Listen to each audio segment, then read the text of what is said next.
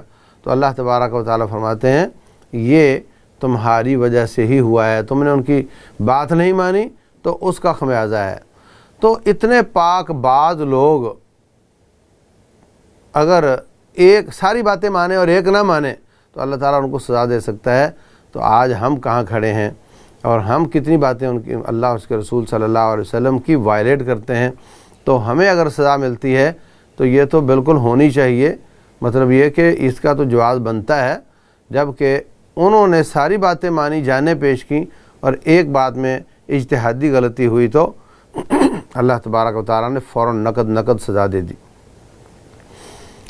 اور نبی صلی اللہ علیہ وسلم کے دوسرے ساتھیوں نے وہ غلطی نہیں کی مگر اس کا نقصان ان کو بھی ہوا. تو اس سب میں ہمارے لیے سبق ہے.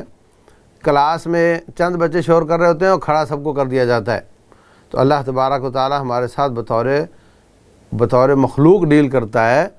تو کتنی بار ایسے ہوتا ہے کہ مخلوق غلطیاں کرتی ہے, بارش رک جاتی ہے اور چیونٹیاں اور پرندے درندے وہ بھوکے مر جاتے ہیں, پیاسے مر جاتے ہیں. تو ہمیں آج کووڈ کی حالت ہے, آج جو ہمارے امت اسلامیہ کی حالت ہے اور آج جو خصوصاً پاکستان کی حالت ہے, ہم سب کو اپنا اجتماعی توبہ کرنی چاہیے. کیوں معلوم نہیں کس کس کے گناہ سے ایسا ہو رہا ہے. ہمیں سب کو توبہ کرنی چاہیے اور رمضان اس کا بہترین موقع ہے تاکہ اللہ تبارک و تعالی ہم سے راضی ہو جائے اور اپنی سزاؤں کو معاف کر دے. یہ مارکہ ہوا, 70 شہید ہو گئے. تو اب دشمن وہاں سے واپس چلا گیا. نبی صلی اللہ علیہ وسلم نے فرمایا کہ کون دشمن کا پیچھا کرے گا. تو ساتھی ظاہر سی بات ہے کٹے پھٹے اور دل بھی بجھے ہوئے, شہادتیں ہو چکی ہیں. اب جن لوگوں نے کہا ہم جائیں گے, ان میں ابوبکر صدیق بھی تھے, عمر بن خطاب بھی تھے رضی اللہ عنہ, حضرت علی اور دوسرے کہنے لگے جی ہم جائیں گے. تھکے بھی ہوئے ہیں اور نفسیاتی طور پہ بھی ہارے ہوئے ہیں, پھر بھی کہتے ہیں ہم جائیں گے. تو دشمن آگے آگے اور یہ پیچھے پیچھے ان کے. راستے میں جا کر دشمن کہتا ہے کہ ہماری عورتیں پوچھیں گی کہ تم فتح یاب ہو کر آئے ہو تو کوئی نشانی دکھاؤ, کوئی اس میں غنیمت کا مال ہو, کوئی لونڈیاں غلام ہو. ہم تو کچھ بھی نہیں لائے اور وہ تو کٹے ہوئے پڑے تھے, ہم تو کچھ بھی اٹھا سکتے تھے وہاں سے. تو کچھ لوگ کہتے ہیں چلو تو کوئی بات نہیں, اب ہم واپس چلے جاتے ہیں. تو واپسی کا ارادہ کیا تو کچھ لوگ پیچھے سے آ رہے تھے مسافر, ان سے پوچھا کیا حالات ہیں. وہ کہنے لگے وہ نبی صلی اللہ علیہ وسلم کے ساتھی تو پورے لشکر لے کر تمہارے پیچھے آ رہے ہیں. تو وہ کہنے لگے کہ پھر جتنا قدر عزت بچی ہے نا اسی کو بچاؤ, بھاگو یہاں سے ورنہ وہ بھی جاتی رہے گی. تو یہ حمراء الاسد علاقے کی تک صحابہ کرام نے ان کا پیچھا کیا. تو اس کو مارکہ یا غزوہ حمراء الاسد کہتے ہیں. اللہ تعالیٰ نے ان کے لیے بشارتیں دیں کہ اللہ تعالیٰ نے ان کو معاف کر دیا ہے. اس کے بعد احد کے واقعے میں کچھ شہداء کے فضائل بھی ہیں اور اس مارکے میں جو نقصان ہوا اس کے کچھ حکمتیں بھی بیان ہوئی ہیں. لمبی بات ہے. کہا کہ تاکہ اللہ تعالیٰ تمہارے ایمان کو پرکھ لے اور تاکہ شہداء کا چناؤ کر لے. تو یہ سب حکمتیں ہیں اس میں, اور آپ لوگوں کی تربیت ہے کہ آئندہ نبی صلی اللہ علیہ وسلم کی ہر بات ماننی, اور خصوصاً جو مارکے کے دوران کی باتیں ہوتی ہیں وہاں غلطی کی کوئی گنجائش نہیں ہوتی. اس کے بعد کچھ یہ اس صورت کے آخری آیت میں اللہ تعالیٰ نے کامیابی کے لیے 4 اصول بیان کیے. یا ایھا الذین آمنوا اصبروا وصابروا ورابطوا واتقوا اللہ لعلکم تفلحون. اے ایمان والو صبر کرو, باہم صبر کی تلقین کرو اور اسلام کے اپنے ملکوں کے دفاع کے لیے پہرے دو اور اسلام کی نظریاتی حدود کے پہرے بھی دینے ہیں. واتقوا اللہ, اللہ سے ڈرو تاکہ تم کامیاب ہو جاؤ. تو یہ 4 کام بتائے.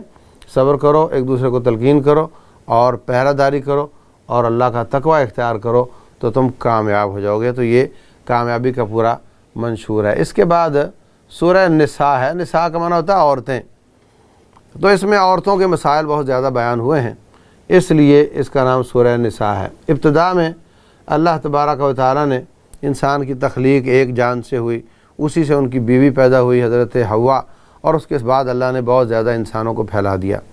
شروع میں اللہ تبارک و تعالیٰ نے فرمایا کہ جو والد فوت ہو جاتا ہے اس کی اولاد ہے تو اس کی اولاد کے ساتھ آپ نے کیا سلوک کرنا ہے، یتیموں کے ساتھ.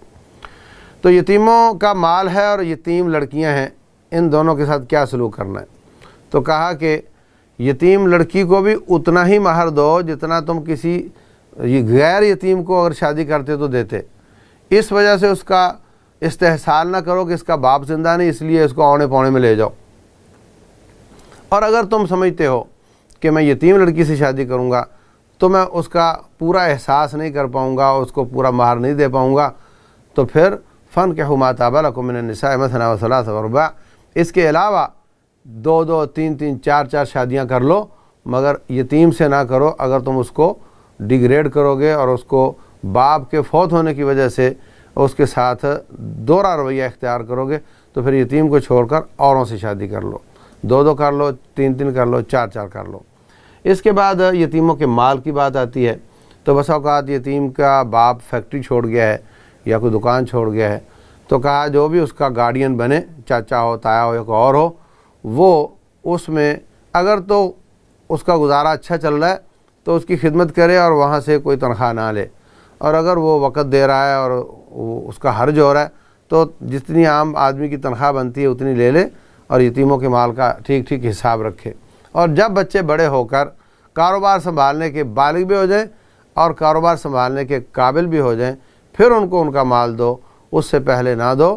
اور ان کی جوانی سے پہلے جلدی ہڑپ نہ کرو کہ جناب بڑے ہو گئے تو آ کر مانگیں گے، بلکہ وہ لوگ جو یتیموں کا مال کھاتے ہیں وہ اپنے پیٹ میں جہنم بھر رہے ہیں. اس کے بعد کچھ میراث کے قواعد بیان ہوئے ہیں. 3 آیات میں اللہ تبارک و تعالیٰ نے ساری وراثت کے قاعدے بیان کر دیے ہیں کہ کس کو کتنا ملے گا. یہ لمبی بات ہے لیکن یہ آیت نمبر 7 سے 14 تک جو وراثت کے باقی مسائل ہیں یہ بیان ہوئے ہیں.